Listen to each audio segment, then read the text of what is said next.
getting familiar with the SutureOut Suture Removal Tool.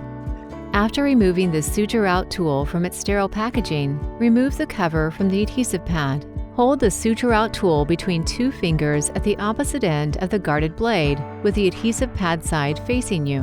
With your forceps, gently lift the suture near the knot. Approach the suture from the side. Using the SutureOut tool's guarded blade, slice through one side of the suture directly below the knot. Using your forceps, gently pull up to remove the suture. Place the removed suture on the adhesive surface.